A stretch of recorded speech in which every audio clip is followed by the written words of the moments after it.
Okay, so yeah, today we're going over Future Garage tune that I made yesterday. And why does this restream plugin on OBX look like it's in mono now? To the hell. Like, seriously. What the fuck?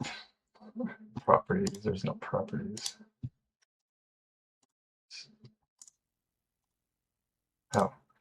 Okay, there we go. So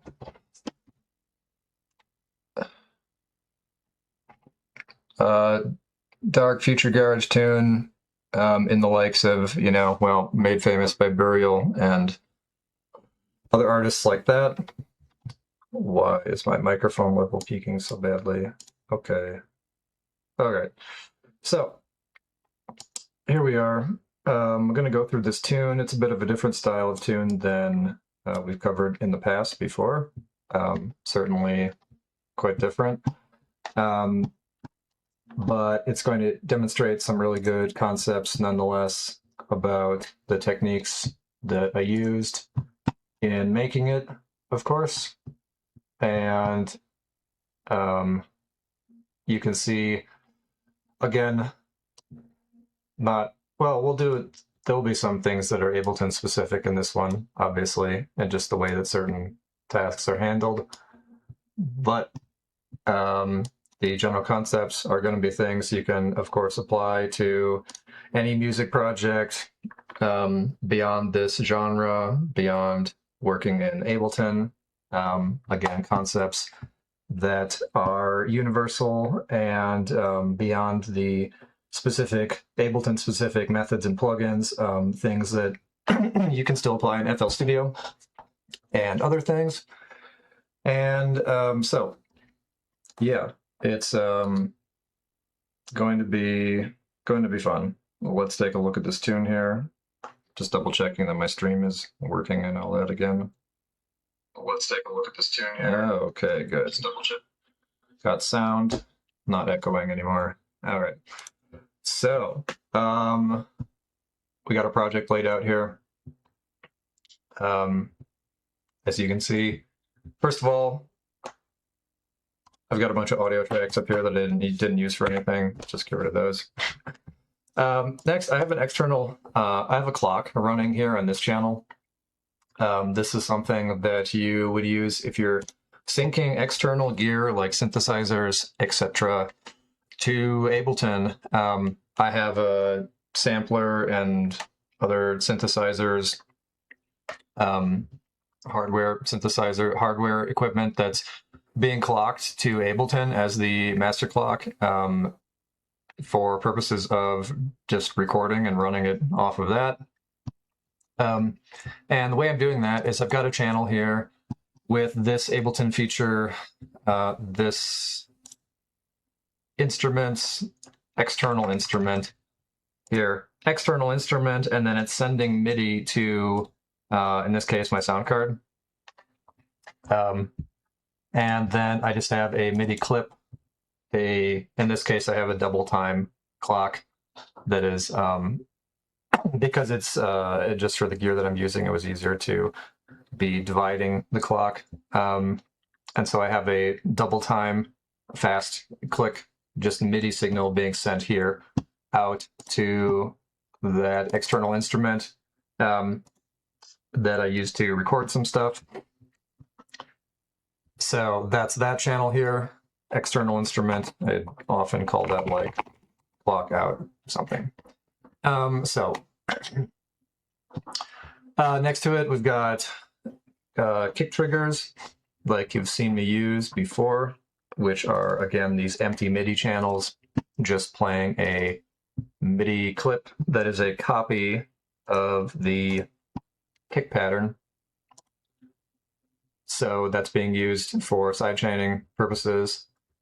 Just an empty MIDI track with nothing on it, sending the MIDI note signal with the channel on, and then being routed to the specific device down here. You can see it's being sent to the shaper box in different channels.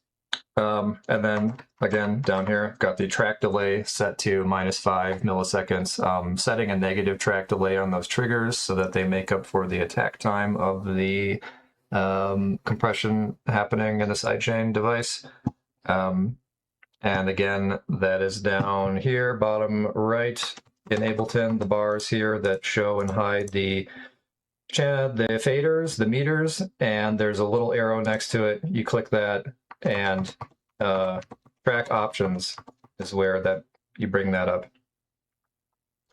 There's also a few other cool features here, like performance impact. You can see there's like a gauge that shows you the CPU, performance impact and stuff there, as well as a crossfader and some other toys, some other things you can do there that I'm not using.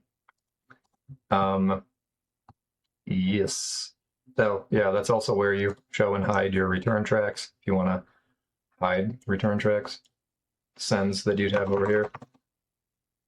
Yeah, and other options like the showing and hiding the routing options for it's showing and hiding all the options for the fader view of the channels in that way. So, yeah, then moving on, I've got Kick 2 being used in this case. Been using Kick 2 a lot lately. It is a really good plugin. It's not saying this is the only way to make kicks, as you've seen in other lessons. Like, there are many ways to sample or synthesize or use other plugins to generate kick drums, that's for sure.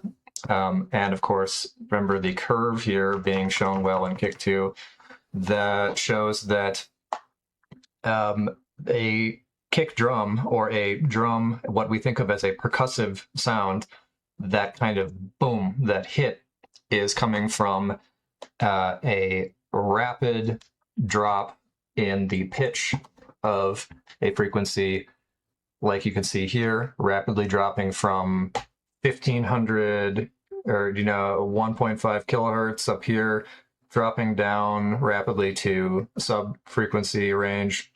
And that's what that looks like, this widening of the sine wave. As you can see, the widening of the wave here, indicating that when it's all spread out like that, and you can actually see this up and down wave that is in sub-bass frequency range, and when it's all squished together up here, making like a real solid kind of solid like look up here, that's the wave being really high frequency, really squished together, and generating that high to low, that rapid high to low sound that when you synthesize it, it creates that of the kick drum or the percussive drum. And this initial part up here with the high frequency rapidly dropping is the transient of the drum. That's the part, that's the whack, the smack, the click kind of part of the kick drum. So anyways, Kick 2 is a good plugin because it offers you a lot of direct control at your fingertips here, that is just really convenient. Like, you have here, you have control over your pitch control here. Next tab, you have the amplitude, where you can adjust the amplitude of the sound, the longer, and etc., adjusting all the shape of the amplitude of the kick. Amplitude, again, being volume, remember. And then you've got your different clicks. You've got 3 clicks over here on the right, or right as well, that are different click. Like here, I have one of these live click pattern, click sounds that is sampled from an acoustic bass drum, the kind of acoustic sound of the the hit of the bass, because different transient clicks like this, like you see here, layered upon that sine wave, is what's creating this. It's what's creating a complex, and complex meaning detailed and hearing multiple sounds layered together kick drum, rather than just a pure sine wave sound. So Kick 2 gives you good control, easy control over that stuff. There's also an EQ down here that I'm using. Okay, this track, this future garage track, is very different than something like a drum and bass or a techno tune where you're pretty much like maximizing sound for volume and impact and thinking of very dynamic mixes in that way. Dynamic meaning actually kind of like a less dynamic, especially in something like drum and bass or dubstep. It's like the dynamic range, meaning from loudest to the quietest sound range is a lot less because you are generally making things loud for the dance floor and to be played at very high volume on a sound system. And so this is a very different type of track, meaning things aren't loud and smashed. And you can see a lot of that. You will see all of that reflected in how we're treating the sounds, processing the sounds in this project. They're very different than in past ones like the drum and bass and techno examples and stuff. So, oh yeah, changing Ableton thing, remember if you move your mouse up here and it gets to this side, this like bracket shape up here, you can adjust the width of channels and you can also shrink them down. Like in this case, I have these trigger channels that I don't need to see or deal with, so I just shrunk them down to make them small, but it doesn't matter. We're working on the arrangement view anyways here. So, oh yeah, and then changing the channel width does not affect it in the arrangement view. So yeah, starting with the kick drum here, I'll just play you what that sounds like right now. We'll listen to that.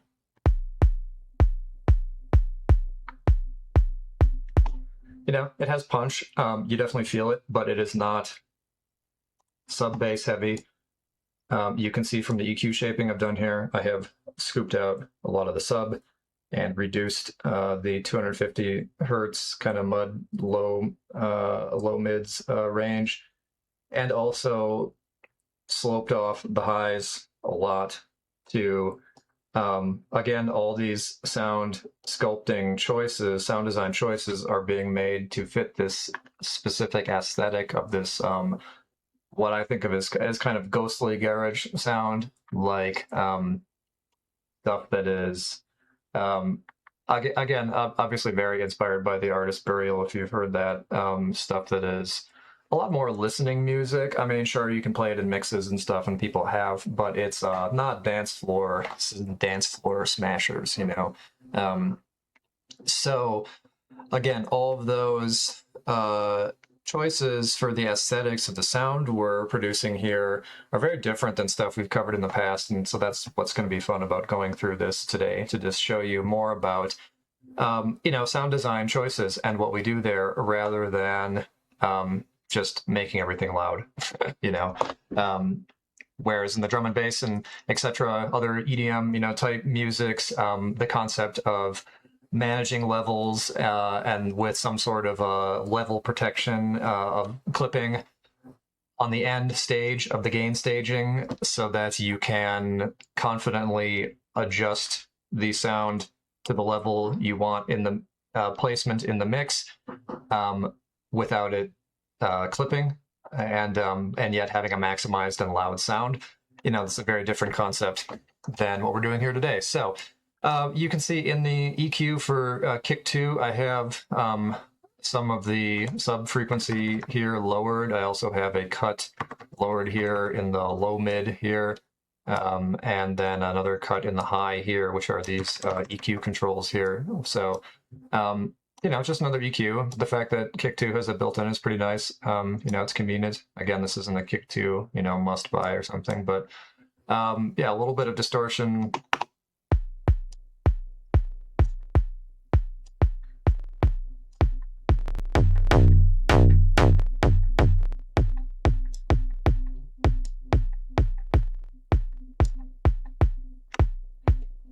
Yeah, a little bit of a drive amount here, and yeah, that's it. So kick. Again, we have it tuned to the root note of our track here, B. Using this down here. And yeah, the EQ shaping we have here. This is kind of a complicated EQ. I mean, because of just the different nature of not just playing the solid, like if I turn the EQ off,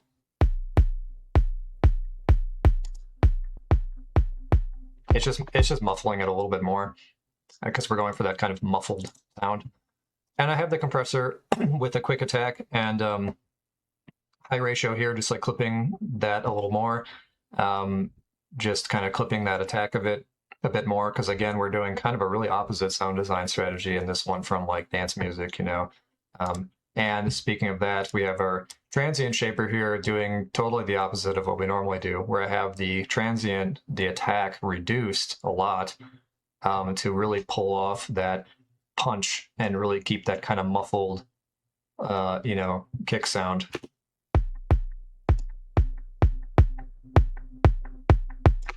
You hear that sharpness that comes back with the transient if we turn it back up to normal kind of use. But if we turn it down, you know, transient shaper, it's adjusting the transients, and it works the opposite way too. Here I have it in quite a negative range,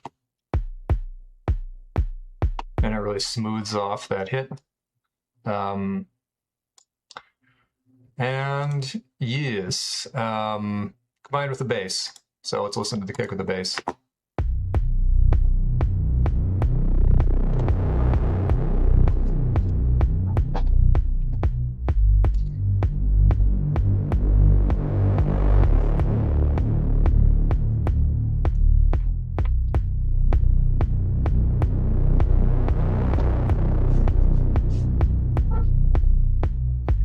Okay, the bass, again, you know, like it's the same theme. Everything is being treated in a really different kind of way due to the nature of this tune. Here I have just a respace, basically a simple respace created. Res really just meaning that you've given, you know, you've given it unison and are getting that kind of detune spread sound. You hear in the high end of it like this.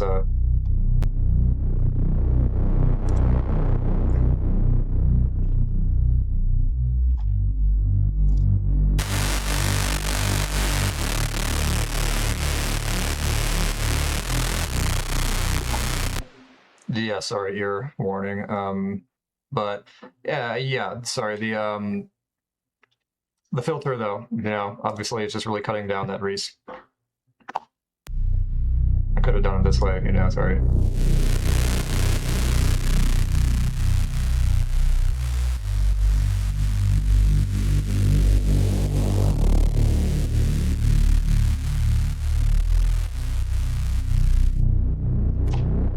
So again, yeah, there's that Reese bass. We know that's very familiar.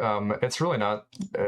It's really not hard to make. It's just you know, this is a saw wave with a triple unison going on. And do I have something? No, I didn't. But the detune and the blend just like adjusted a little bit, but not even really. And then so that again, remember the unison, especially more than two, gives you that wide, like super saw kind of wide spread sound of like, that's essentially the base of a Reese anyways. You know, back in the 90s and stuff, they discovered they could, you know, you just use that, and that sounded, you know, really super sick on basses, and yeah, with a bit of effects on top of it, like some distortion just to saturate with more harmonics. And in this case, in Serum, I'm using the split low-high function, where I'm putting these effects on the highs, and that is set here at 150 hertz, so that all these effects on top are just going to just the highs above 150 hertz, which you can see here. Oh, well, I have two different stacks. You know, one on the lows. Wait a minute, do I? Whoa, what am I doing? Oh no, sorry. Yeah. There's nothing. Yeah, nothing on the lows. Just on the highs. You can see here we've got a chorus, which a chorus is the effect that's adding to that width, that wide sound. You can see if I turn it off. Oh, sorry, we're gonna reduce the filter so you can actually hear it.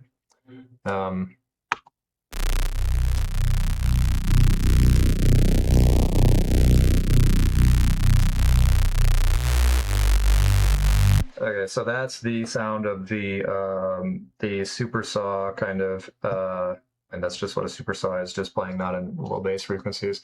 Of the unison, of the width of the unison together, those three oscillators stacked together with the detune and blend adjusted, pretty much close to their default. And then the chorus is just adding to that artificial width, that kind of spread smear. You see a chorus is done by two different delays. There are two different delay times, like this one set at 0.4 milliseconds and this one set at 3 milliseconds or something.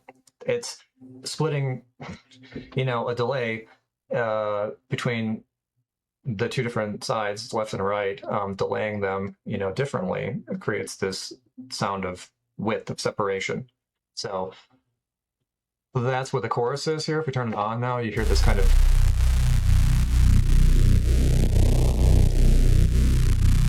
extra width smear sound to it. Same for the hyper. Is a like hyper in dimension, and serum is kind of like phaser flanger. It's pretty much they're these effects that refer to dimension and width and stuff like that are doing similar things in terms of, you can see here it's using additional unison with the detune to just create another sense of like hyper width, and this dimension is just spreading it out in a different way. So I've got that with some more distortion, tape saturation, saturating the sound, and then everything else then below the splitter is just running through that low pass filter to really cut off the highs, and then through a compressor, just cranking up the gain a bit and making it louder. So that is our bass sound. And then here I have it split additionally in Ableton. Now, again, this is an Ableton specific thing. Not like you can only do it in Ableton, but this is how it's done here in an effects rack, where you've got this. You normally open it up. Come on. No. Oh yeah, it won't let me close it. So normally you open up a rack and you have your plugins like this here, but then you've got this chain view down here. What is that chain? Yeah, the chain list, this one on the bottom, 3 lines. The chain list where you can create additional things, you can right click and hit create chain, and then that creates another channel for this sound, the synth over here, to being run through there as well. So that allows you to split sounds up. Like in this case, I've got this, and I could label this, highs, right? Highs and lows, and so I've got just EQs on there. You got to click this to show the devices, of course. So lows, I've got a utility, putting it in mono, reducing and adjusting the gain of it to taste here, and then EQ, just cutting everything off below, or a low pass filter at 120 hertz here. It's for just sub. So if I just that sub, and it's in mono. And then on the other chain, highs, I have just the opposite done, where I've got, high pass starting at 120. And then, I should do that too. High pass at 120, and then a reverb on there, because as you could guess, I wanted to put my reverb on the high end of the bass. This reverb, this Eventide one, has an EQ built into it anyway, so I could be, as you can see, I'm high pass filtering out the sub frequency here anyways, and adjusting the range of the reverb that I want anyways. But in this case, I'm splitting the channel so that I have independent control over the low frequencies and the highs, so I can really adjust those independently. And as you can see, I've got automations done on them to change those values. Like in this part here, in the breakdown of the track, I'm really reducing the sub low volume, but still letting that high volume play through, because it's the break. I just didn't need as loud bass, during that time. So, and then moving on, I've got this Ozone Imager. It's it's a stereo imaging plugin that adjusts the stereo image of your track. Now, this is This is a nice one because it's multi-band. You can place these bands wherever you want here. And I've got those 3 bands treated differently. Like in this case, I have the sub at 120 hertz set at just mono here with, you know, the width set all the way down. You see if I turn it back up.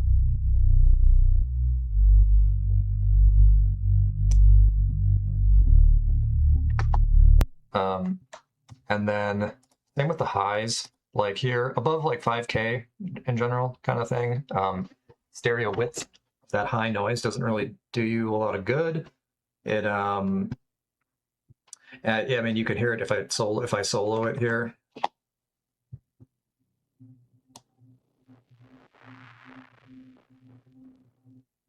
It's not a lot to hear anyways, but I just have that put into you can see the stereo image going crazy here. So I just have it put in mono, and then the middle of the track where you actually hear more of the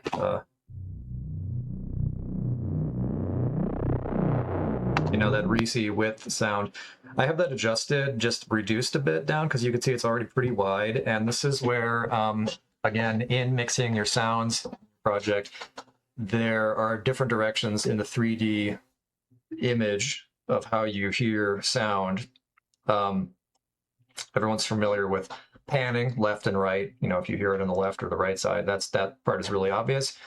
But volume, meaning volume or amplitude of the sound, translating to like front and back, you know, like the louder the sound is, the more in your face and in front it's going to sound.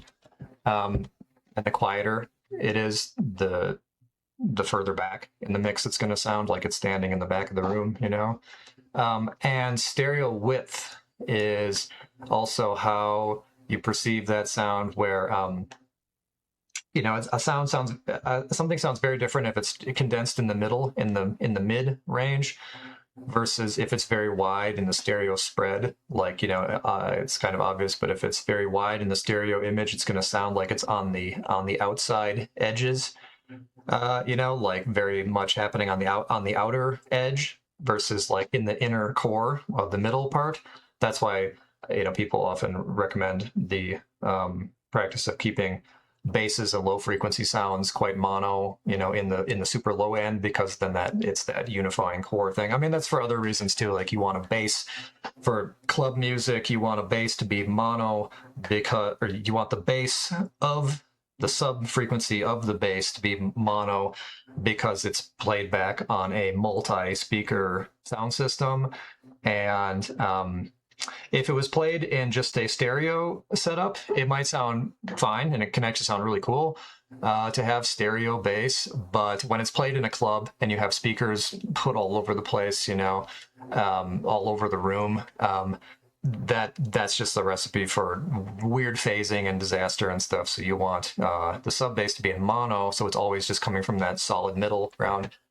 Anyways, in this case, we're just reducing the width of that sound a little bit. Here, I'll just play with that. You can hear what that...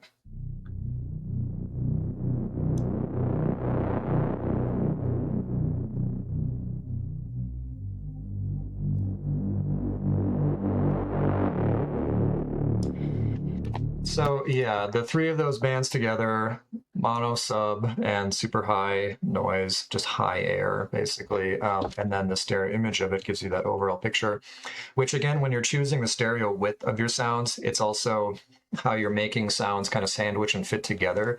Like, say, if you have a wide bass that's making that Reese sound very wide in the stereo field, but then you also try to have wide drums and a wide synth playing too, they're all kind of fighting for the same space. They're all combined too much in the same space. So it can be very good practice to think about giving different zones to those different sounds, like say like a mono bass with you know, wide vocals and like drums that are very kind of medium, you know, stereo field, because then they each have their kind of zone and they're not clashing and competing for the same spaces. But that's all up to you, you know, like you can make a super wide bass and then have your synths and drums and other stuff being very narrow, very much in the middle. So they kind of sandwich together in that way. In this case, I was just reducing it. Well, I'm playing with the stereo width of these different parts with the synth and drums and bass and vocals and stuff in this track to make them all just fit together, and you'll see that as we carry on here. So yeah, so that's the bass with the kick.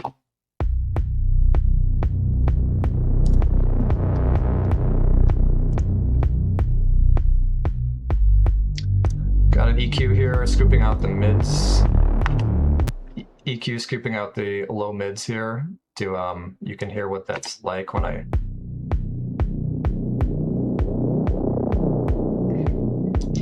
You can hear that that's loud. It's there's quite a lot of energy and volume in that range, in that frequency range there. But it gives by scooping it out, it preserves the sound of the bass that I still want to hear, where you still have that high range and the low range together. Combined together, your brain still hears it as like that greasy kind of bass sound that we desire, but it also gives all this space. By reducing it here, it gives all that space of this range to the other sounds in the mix too. So again, think of how you're sandwiching sounds together. Like I'm scooping out this middle part here, but then that is also giving all that space for other sounds to occupy that range instead of just, fighting with the bass there in a part of the bass that we don't really need to hear. And then the shaper box, I've got, again, the shaper box method of sidechain compression here with the volume reduction and sloping back up here with the timing. And this, in this case, because we're not going for a super direct cut or pumping kind of sound with sidechaining, I just have it at 50%. Could even do a little bit less or whatever. We're just ducking the bass enough to have that kick punch through. But again, it's different for the style of music. So yeah, to combine together, we get that.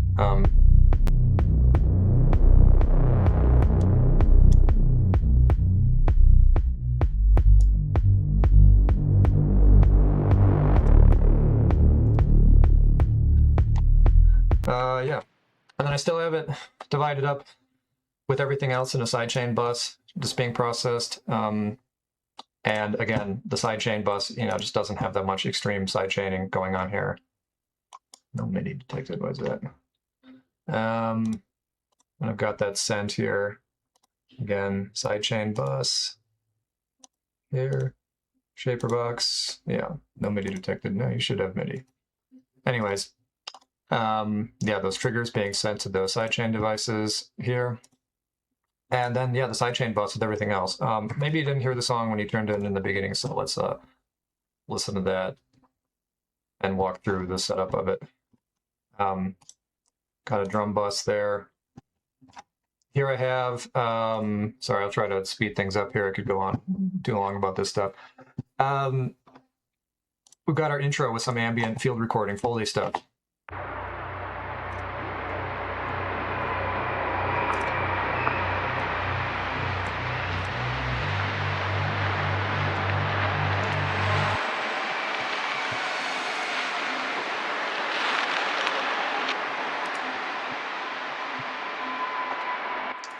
I just got some random samples here. I recorded my own Foley sounds and just used some other things too.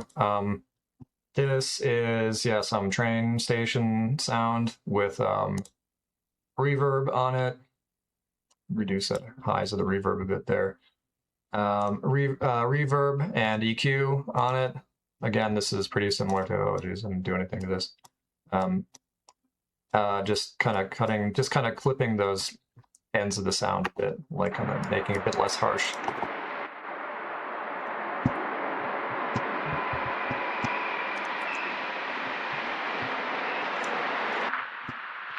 This is a sample of walking on crunchy snow that I recorded myself once years ago. I'm using a bandpass filter here in the sampler with some modulation, LFO here, modulating a little bit of everything, but the frequency of the filter, moving that bandpass filter up and down a little bit in the high range, really sculpting that sound, not just playing it wide open. And then a delay and a reverb. Again, these are themes that you'll see just repeated. I'm not going to go over all of them in super detail. Yeah, delay, reverb, EQ. Again, kind of forgot to just clip these ends a little bit, just soften the sound. Because, you know, super highs and low range of what we're hearing is just softening it, those edges a little bit. Because again, for this kind of ghostly sound, we want a kind of somewhat muted overall tone, not super bright highs and real punchy clarity. And that's why everything's drowned in reverb, you know, like this. I mean, I could probably put a reverb just on the group bus for these ambient sounds, but I've just got them on individual channels. It's just how I started out working on it. My computer can process it no problem, so it's like, you know, it's whatever. Just beware of getting too much reverb built up on each other.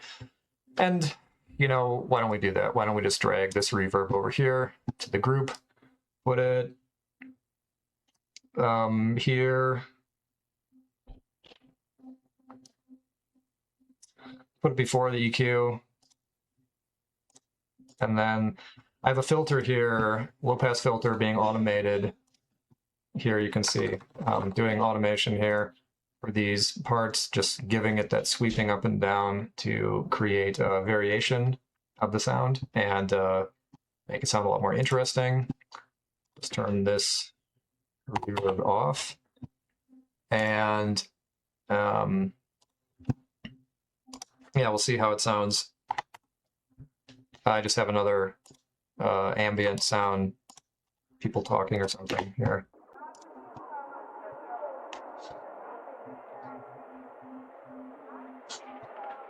Okay, the Ableton sampler, there's a sustain mode down here. I have it set on back and forth, where once it reaches the end, I have this long MIDI note playing here, right, of 32 bars. And once it reaches the end of the sample here, it'll just go backwards and bounce backwards. You can have it set different ways. First one, the default one, is just it plays once and it stops. Second one is it just will play through once, play through again. And the third one is back and forth. It will play forward and then reverse and play itself backwards and then go back and forth, back and forth. Again, yeah, bandpass filter being modulated a little bit by an LFO here. And yeah, same kind of processing, you know, a EQ that I forgot to just kind of soften a little bit. And yeah, this one's going through its own low pass filter, again, adjusting with automation, just opening and closing the filter a bit more here to give it a change in the sound. Again, remember that lesson on subtractive synthesis where you have a synth sound playing just like, and then by sweeping a filter up and down, you are filtering, you know, that sound and changing it from just a steady sound to that like all that sculpting. You know, filters are your main sculpting tool with frequencies. And so same applies to samples and just sound arrangements in general, using those filter movements to give it movement and interest and make it sound, you know, how you want it to. So that, now let's listen to our, turn off the automations here. Let's listen to our ambient track here again.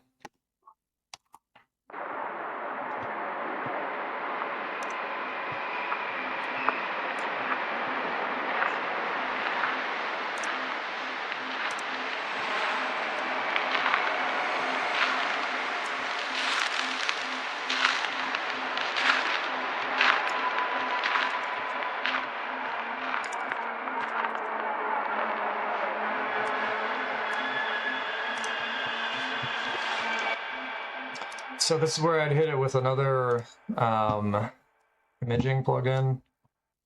You can also adjust images basically with using the EQ and the fact that you can do side. It's in stereo naturally, but you can also do the side image and just adjust the side of the stereo, the side, as opposed to the mid range of the stereo width, and hear that instead. And you can hear that, yeah, there's a lot. We could just reduce the stereo. We can just reduce the stereo image a lot on the sides there and the lows because it just doesn't really add to what we want.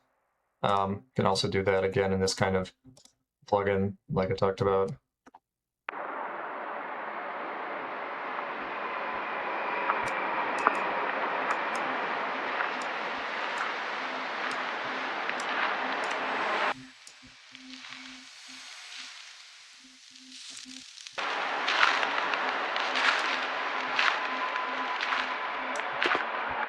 I'm doing this a lot in this project because managing stereo width a lot because using a lot of reverbs in this. This is especially, this black hole is especially, it's a really good sounding reverb, but it's also a very strong reverb. Like it generates a very strong tail, like the fade out of the reverb, the echo of the reverb. Yeah, it's very strong, but it sounds really good. So I'm just managing it in these projects. Yeah, I've got the ambient fade in. Bass sound.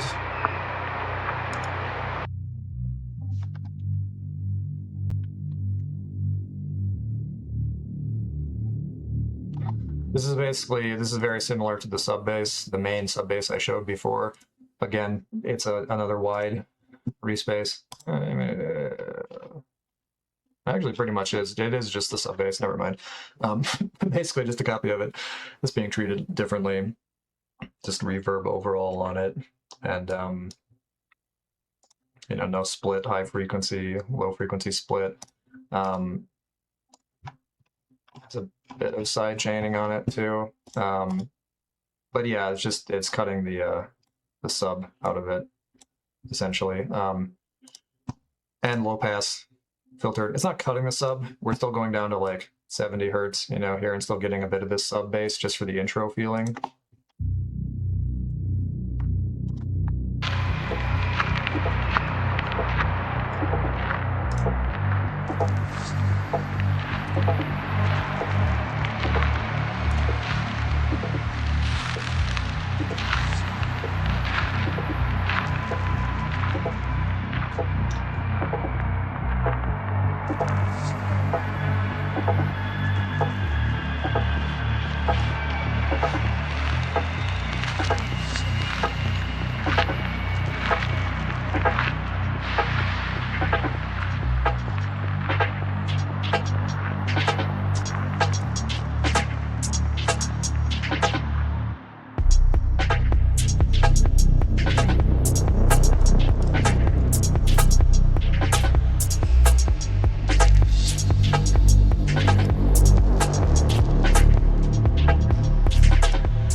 Okay, yeah, so moving on. Okay, in the sidechain bus, we've got the drum bus, we've got our drum sounds here.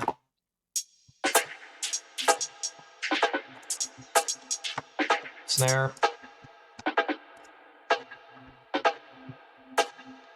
I'm gonna try to keep this brief so we can get through everything. But I took more time to go over this concept in the beginning because a lot of it's just repeated concepts, like the whole sound aesthetic we're going for of the kind of muted, muffled, you know, echoey reverb from far away, outside the club kind of sound, all that, rather than like crisp, clear, punchy in your face. is stuff that's repeated on all the treatments of this sound and the mixing choices in general. So now that we understand that a bit more, I can just kind of go through this stuff more directly. So the snare sound, I've got just some snare sample here that I got, you know, that's just playing there.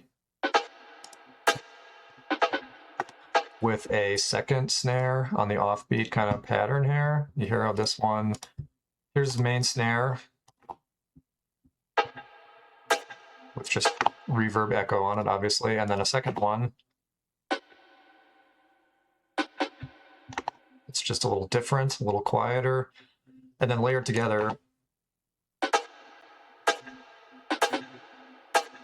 Just gives it that shuffly sound mixed together.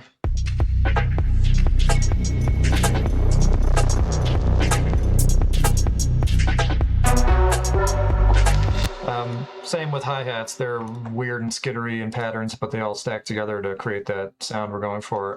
Another hi-hat sample. These are just random hi-hat samples.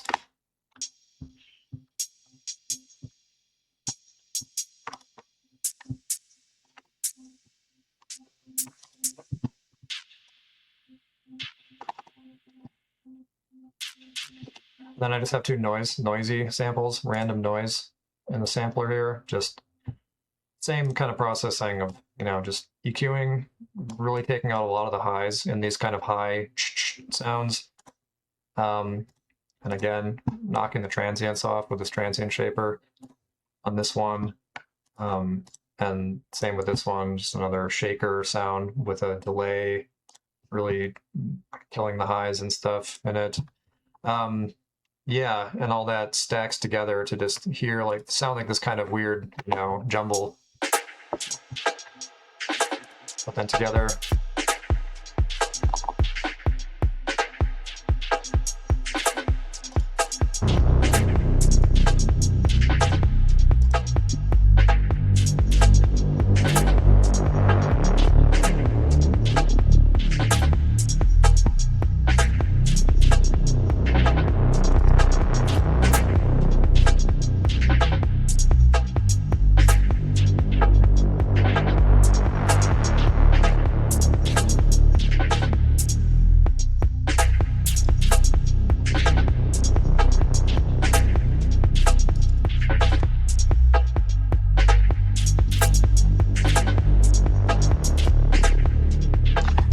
I'm really scooping the highs of that sub bass even more, really scooping the Reese part of it so that it's just real minimal sounding in the mix, and we have a lot of space for all the other elements that occupy similar frequency range territory.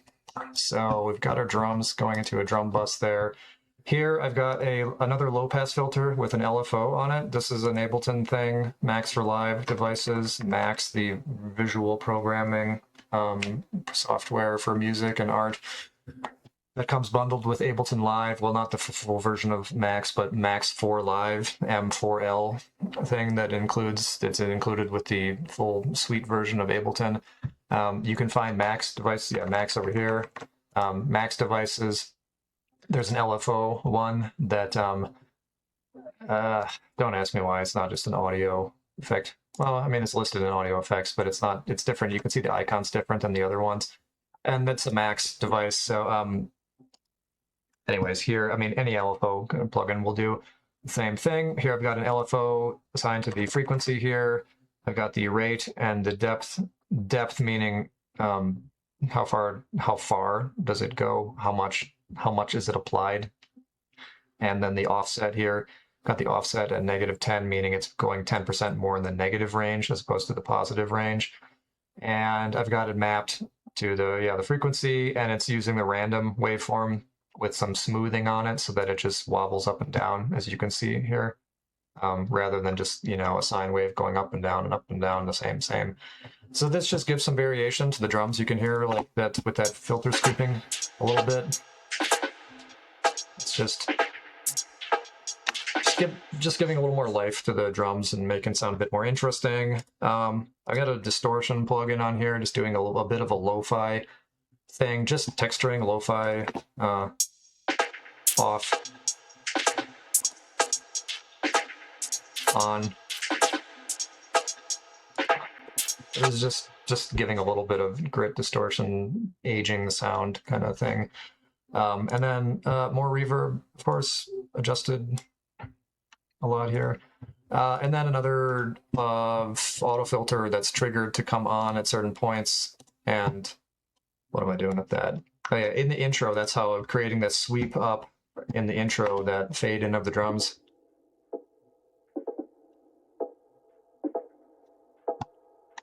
Just sweeping up that low pass filter in the intro. I just have the power button automated in that case to just turn off this other filter when it's not being used in the main part of the tune. And then turning it back on for the break over here too. Yeah, stereo imaging, same kind of thing. So in this case, like I was listening to the stereo image of the drums here. Not that part, this part. And how wide I want it, or mono.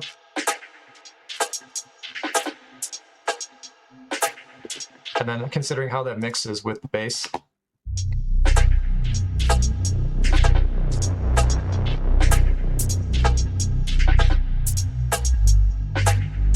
Again, you can hear the punchiness of the highs of the hi-hats and the snare and that kind of stuff going real wide in the stereo image, but because it's not like an ever-present thing like a synth or something, it's just these real punchy click sounds. It doesn't clash with the width of the bass, and I have them both adjusted too, you know, so that they're not super wide and they're fitting well together. And that's something you hear, you know, you just listen for and think, oh yeah, do the sounds sound like they sandwich together, or do they both sound like they're happening in the same stereo space and are kind of clashing, you know?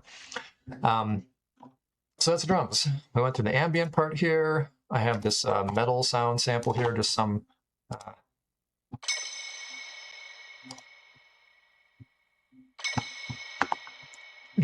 some sample of some metal metal thing, you know. I just collected a lot of samples over the years and have a lot of weird junk and other things, you know, that you use in projects like this. And so just a metal clank sound, again with a same kind of auto filter with the LFO adjustment on it. Yeah, reverb, you know, EQing, and yeah, like I said, pretty similar stuff. So I've got some SFX, some sound effects going on in this case here. Yeah, it's an ugly color. This just a weird kick sound.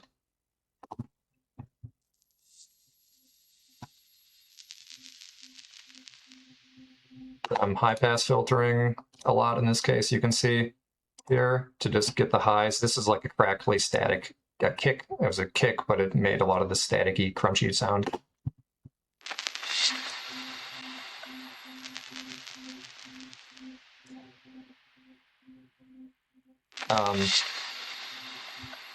Yeah, and then I've got that really being brought out by an amp, this amp effect, and Ableton stock plugins here. Guitar, an amplifier emulation. Really, I mean, it's meant for like electric guitar distortion, right? You know, so it really pushes the sound, really adds a lot of highs and stuff to it, and crunchiness to it. Bringing out those highs.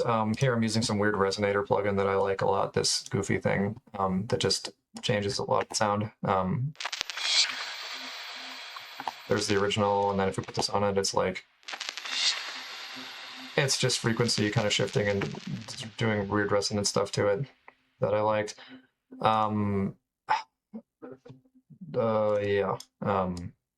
Reverb, you know, same thing.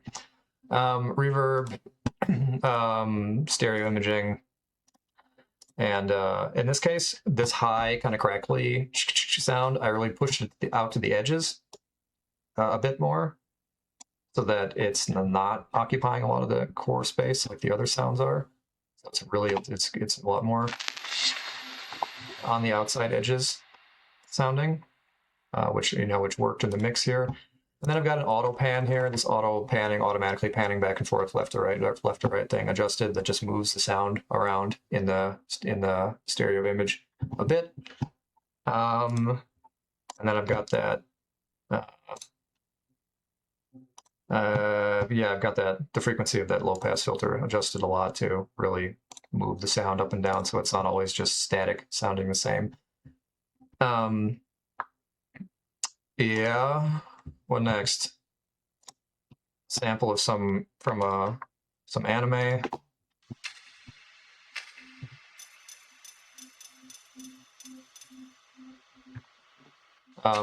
Yeah, just some, sound effect sounds like that. Again, high pass or band pass filtered in the high range. Again, got some resonator and reverb action on it, and the stereo imaging.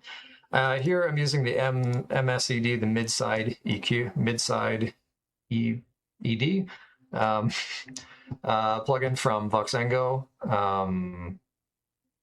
I don't say it, Voxengo, but they're the ones that make that span plugin that everyone talks about. Yeah, Voxengo, good stuff. This is free. You can download it in that link I had for free plugins with Voxengo plugins. This is just giving you, without the kind of frequency bands, it's just giving you direct control over mid and side. You can adjust here. I just have the mids turned down in volume a bit, and you can see you could check your mids and sides that way. Hear the difference. So yeah, I'm just adjusting the mid-side balance here and making it a little bit wider, or not just wider. No, I'm not increasing. I'm not artificially increasing the width of it. I am just reducing middle content to just have that, because this is like this, airy, ethereal sound effect kind of, sound that I want just on the outside edges of the stereo image, rather than like a core sound, hearing it in the middle clearly. It just adds that kind of some people call it ear candy kind of stuff. It just adds that little like those little like accents to your brain tickler kind of effects. What else here? I had a vocal sample from Lane Anime again. How original, I know, but just a little vocal hit of something I recorded. Yeah,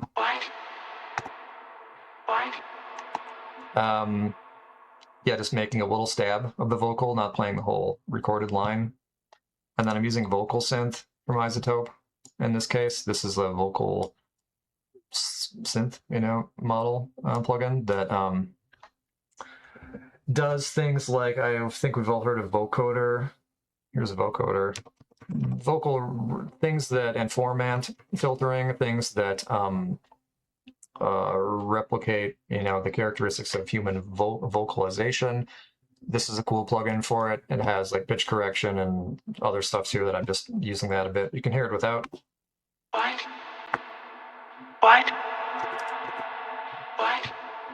It's just adjusting the vocal characteristics a bit. More reverb.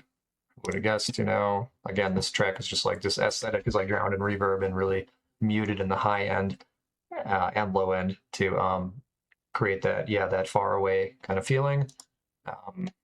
EQ. And then the synths, a bit more interesting. Synths. I said this one, this intro bass one was just really just like another copy of this main sub bass, but just without a lot of the sub and just sounding a bit different. This one, oh, why is that off?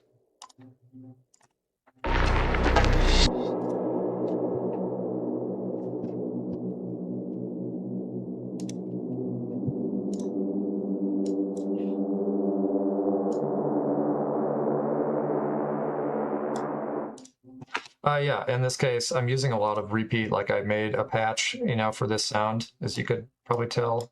I made a synth patch and then really kind of just repeated it a few times and treated it very differently in different cases. Like this one, I've got this different filter going through that's being automated. Yeah, but again, same treatment of stuff you've seen. He's just using like two opposing filters to really scoop and change the sound a lot, with the low pass being automated and this high pass cutting out the lows, and then just doing that again here using a low pass filter. The Ableton filter has this built-in LFO down here. You can change that, add that a little bit, and change the rate of it and stuff, and see it moving back and forth here.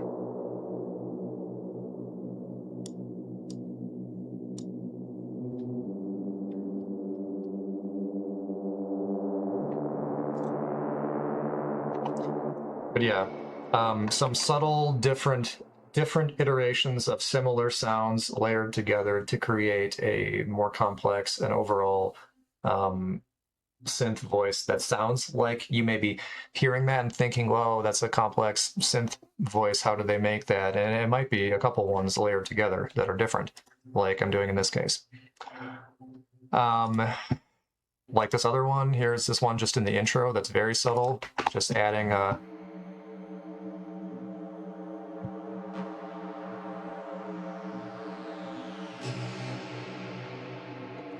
that very wide tubey kind of sound to it. In that case, I'm using this like modified square wave wave in double unison, really messing with the detune. If you mess with the detune, you'll hear it really pull apart the waves and detune them in an extreme enough way that you think, oh, it actually sounds kind of bad. But you can play with that to really get some of this lo-fi wavering kind of sound characteristics to it. And FX being treated very similar to the stuff that I showed before, where it's got chorus and, you know, distortion and other things and stuff going on. I've got the comb filter happening here. Comb, because it's got lots of teeth to it, like a comb, like it combs through with lots of ups and downs and shapes. You change a lot of the filter and everything. And yeah, characteristics you can change of a comb filter. It's a very complex way of filtering a sound. Gives it a kind of unique sound. And I'm modulating that a bit with yeah, with this LFO, just moving the comb filter up and down a little bit.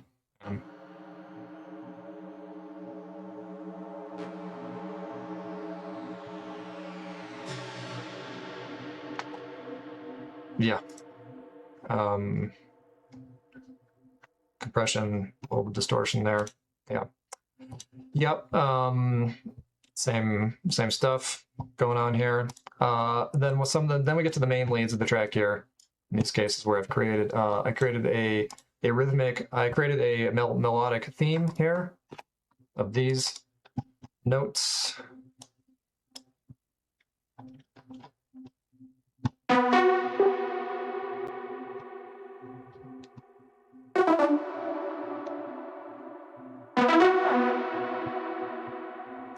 This track is obviously, if you didn't notice, it's really inspired by that tune Distant Lights by Burial. It's not a copy of the tune, but it is in the same key and uses a lot of the similarly inspired sounds, like this kind of drop of, especially this melodic drop part here, this like da-da-da, you know, like that's in that song and stuff. It's like, it's inspired by it. It's not a copy of it, but you know, it's it sounds really similar to it. And it's just kind of one of those things where if you're playing the same style of tune with a similar aesthetic and you're playing it in the same key, you're going to naturally arrive at the conclusion that certain melodic riffs and notes sound good, you know, just like the original did. I mean, that's why he wrote it in the original piece too, because, you know, those notes, like that kind of like that da-da-da, you know, and these little riffs, they sound really good in that context. And so you're not copying them by doing the same thing. You're just like you know, discovering that like, well, that does sound really good in that case. And I'm not playing the same notes as in the song, you know, I'm not playing them, not copying, you know, the music there. It's just in a very, it's just like the same aesthetic, you know, basically. So this lead, it's really similar. Again, it's just a wide saw played up high with the same treatment on it, you know, just played at higher ranges. And then I created a copy of that here in this one that goes with it, playing just different, again, playing that modified square wave and really scooped with an EQ here. And yeah, and high pass filtered and given some distortion, just treated really differently, so it sounds different.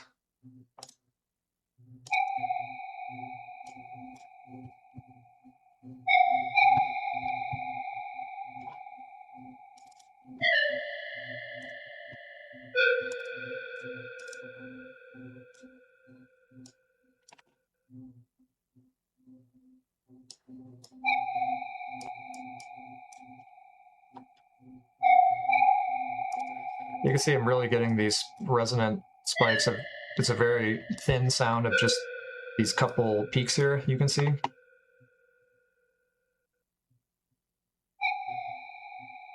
Yeah, you can see it quite clearly. Pro Q, you can hover your mouse over it too. And it'll freeze the sound and tell you like what frequency that is and show you there. And it can just help like move those points to where they're most effective. Yeah, but then layered together. Oh, and I'm playing a subtle different version. I think in Ableton you can just, yeah, in the new version, yeah, you can highlight both of these and see together they're playing the same notes, except in the second watery lead one here, I've got not playing this note and not playing that one, or oh, no, it's these. Yeah, it's not playing the combination of notes. It's playing the same similar riff, you know, of notes, but in different combinations. Where this second one, I've got some of them taken out so that they layer together with these two, like you know, like this.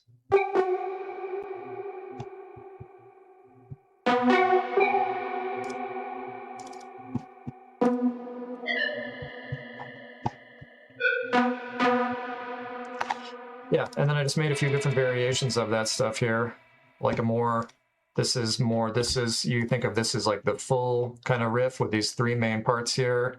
This is a variation of it. This is another variation with a lower version added to it here, dropped in pitch.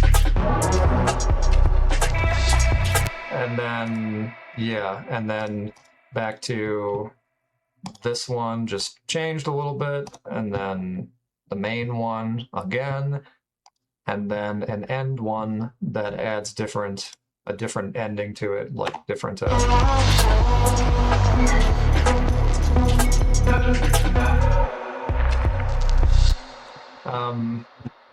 yeah. And then this one was another lead like that I printed to audio, I printed to audio because I wanted to increase the volume of this little part here that just wasn't loud enough, but it sounds like this just, it's like the same, it's, you know, playing the same variation as what was it, this one, these are the MIDI notes for it. It's playing the same as this watery lead one, just a lower octave, lower register, and with different, more of a wider, fuzzy, kind of flute-y FM bass sound to it, which looks like this. Yeah, I was using a triangle. Triangle wave is like, you know, halfway between a saw and a sine wave, right? But again, you know, they're all sine waves technically that are just, you know, modified to different shapes. This one is just, you know, like this triangular kind of shape like this, and it gives like halfway, well, it's like halfway between a sine and a saw wave, you know, a bit of that harder harmonic edge of a saw wave without fully being there, half in the smoothness of a sine wave. Yeah, similar processing. I've just got the EQ on it here and stuff, and chorus and all that, you can see, just like the other ones. And again, after I made that sound, when I printed it to audio, I just, if you remember that Ableton trick, I just duplicated it. Where is it? Duplicated it, and then bounce track in place, flattened it to audio, and printed this audio version of it here, and then kept the original one, just put it all in a group here, and turned the group off, and turned the channel off. And then I have it saved for later if I want to modify the sound. I can do that. I would often change that to like flute lead instrument and turn it off, and then I can use it later if I decide I want to fix the sound or change it somehow. But then I just work with the audio printed from it here. In this case, this middle part hit was just really quiet for some reason that just wasn't resolving in the synthesis of itself. So I just chopped it up, just selected it like this, and then hit Control E to slice it. And then it's sliced, and then it's moved into its own thing. You can also just click and highlight something and then, you know, move it as well. It'll do the same thing. But I just sliced this section here and then opened up that section of the audio and adjusted the gain over here, turned the gain up, you know, something, make it louder. That's the way you can manually adjust volumes of different parts of audio like that. So, so that is all running into the synth bus with just a little bit more reverb and EQ, imager, you know, same shit. And then sounds like this all stacked together.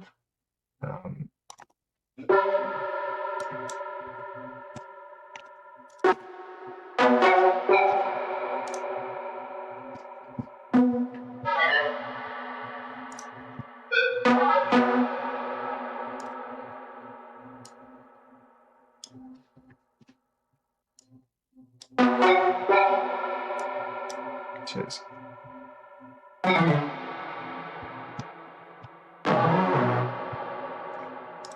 I'm really crushing the sound with the EQ there, because in this case, when we're working with a lot of subtleties and more muted sound palette, rather than we're working a lot more with reduction, more so than like boosting sounds to make them loud, you know, like in a dance floor killer, you know. It's also where I'd adjust the levels of this stuff a little bit. I think I turn this one down.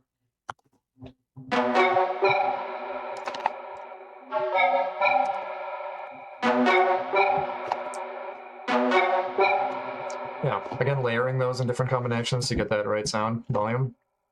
And then together, yeah, with the tune then, it's sounding like this.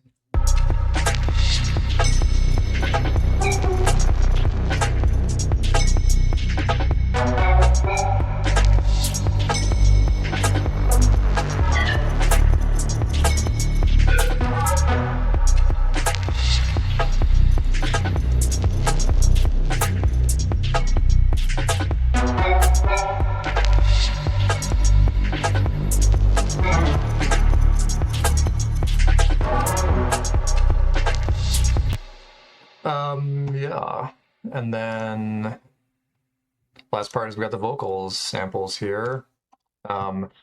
These are just some samples that I grabbed that I had from random sources, with vocal samples and stuff, samples in general, but vocal samples and stuff.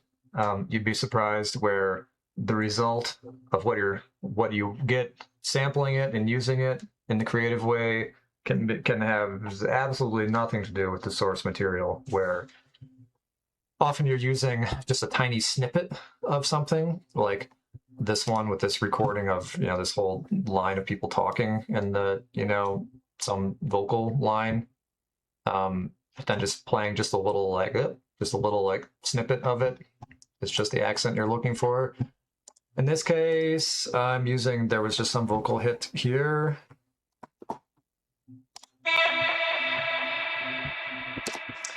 Using vocal synth on it again, same thing from before, you know, reverb, low pass filtering, EQ, you know, just nothing new.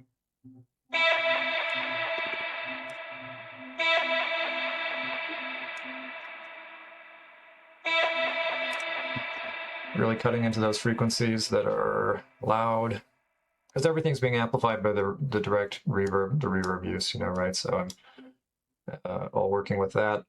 Hence a lot of the reduction. I'm using an auto shift plugin in this case, set to the key of no, this was playing in the pitch of an E note. And again, a good way to tune stuff and work on that is I will just throw in a MIDI track into my project and load up a plain synthesizer, like an operator on there. And then if I'm thinking like, well, what note is this? And I was like, okay, what key, what pitch, what note is that sample? How do I figure that out? I'll just play the operator with it.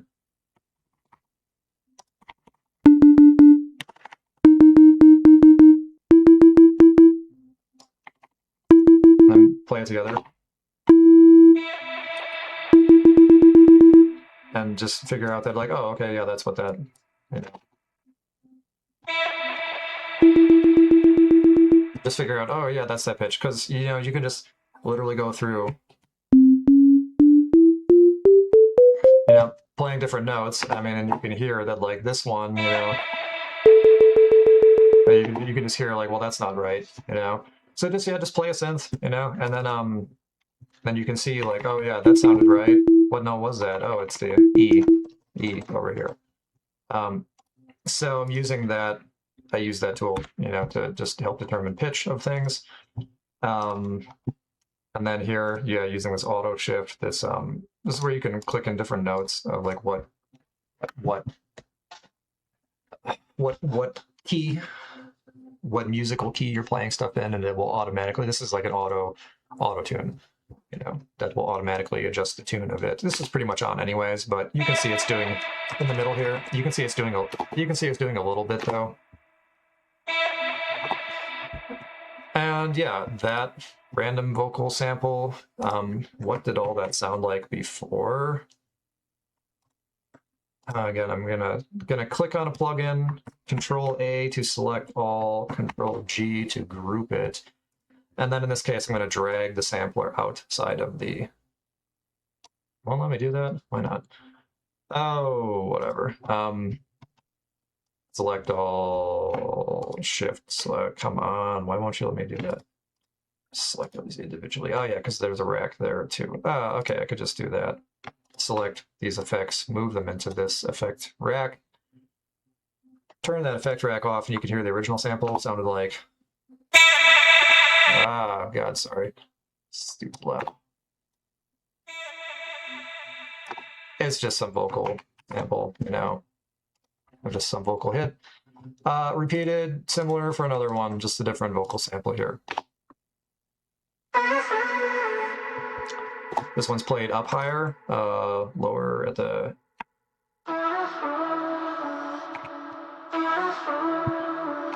This is just from some sample pack, you know, just had some vocal stuff in it that just random, you know. Some vocal line, again with a vocal synth and some reverb and filtering and stuff on it. And then played up at a higher frequency or a higher pitch.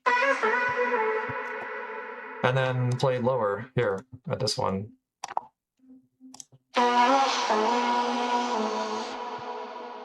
All run through this vocal bus.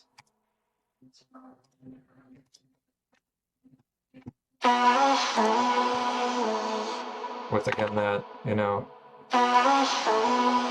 width being adjusted. So a part of a bit more of the aesthetic I chose in the stereo mixing of this track too was also pulling in that stereo image a little bit to kind of sync these main vocals and synth sounds into the mix in the right way. So you have just like a little bit of reduction done here on the synth and the vocals as well. Just pulling them inside the outer edges of the stereo image enough that they mesh well with the bass and the other sounds that also just gave it kind of the sound aesthetic I was looking for. And yeah, then you can hear those together just like this.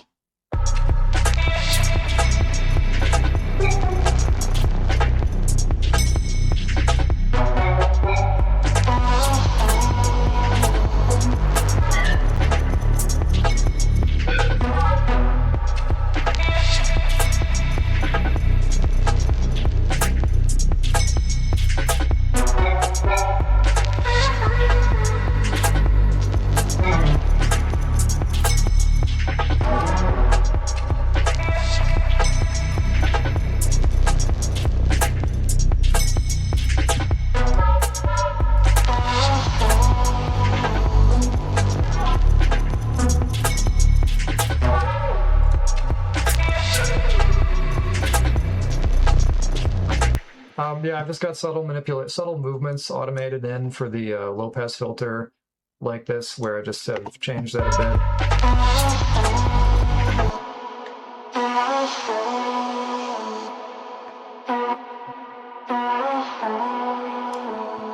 Just to give variation to the same sample playing over and over again, give that sense of movement, you know, I've just got that adjusted here a bit. sweep down in this case here, like this.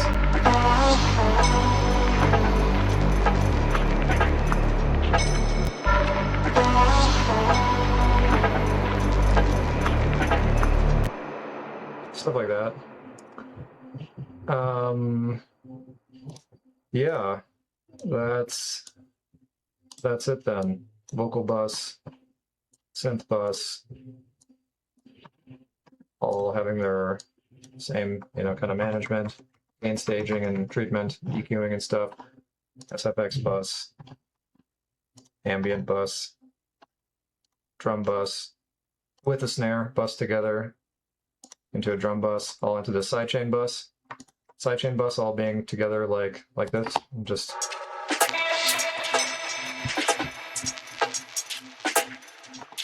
combined with the bass and the kick, and yeah.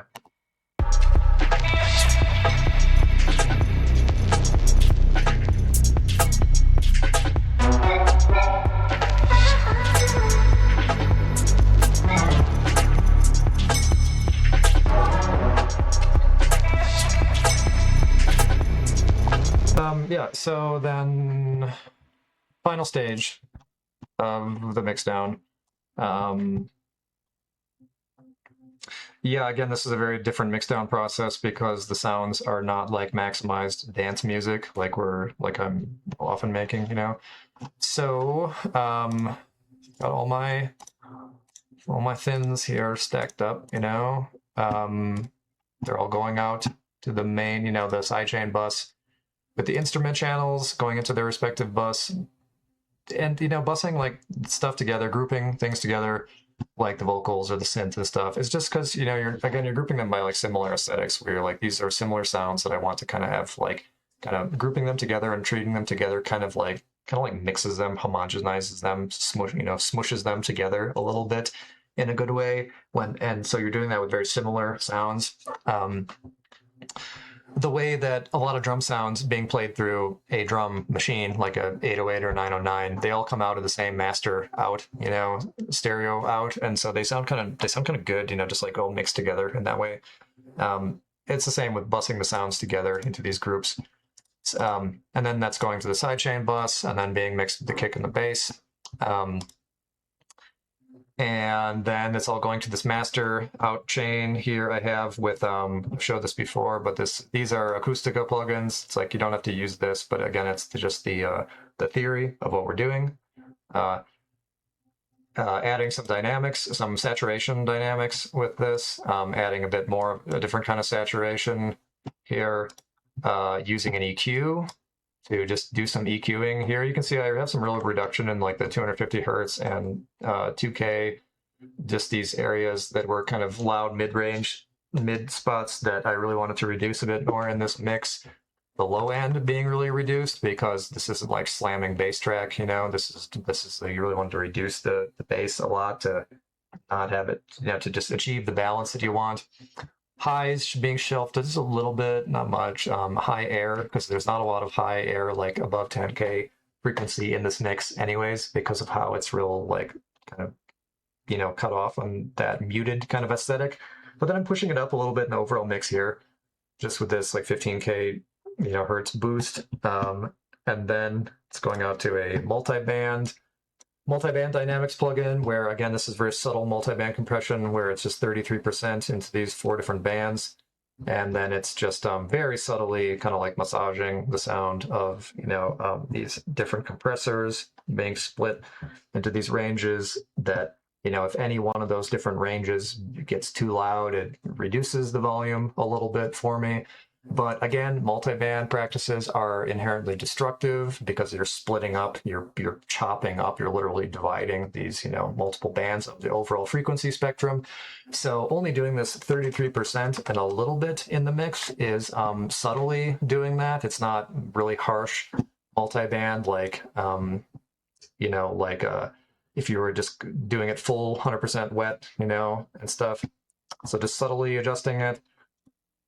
It's got another little EQ in there. I was doing some adjustment in the EQ. And this final clipping, compressor and clipper plugin here with a limiter on the end, just running like this.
So yeah, I'm not smashing it in this case either. This tune is loud enough for the purpose of it, for what it needs to be. It's not being totally, like, not being really flattened for competitive, like, dance music volume, you know, kind of loudness. So I'm just clipping a bit of these peaks here just to push it up, you know, a little bit so that it sounds nice, you know, and pleasant, and not being overall overly compressed or overly limited here. And yeah, then the rest of this output stuff here is just, you know, for the streaming and my headphone monitoring software here. So yeah, that's the tune. Thanks for tuning in to check it out with me, guys. And yeah, you know, we'll see you in the next one here. I'm just gonna play through again, and yep, see you later.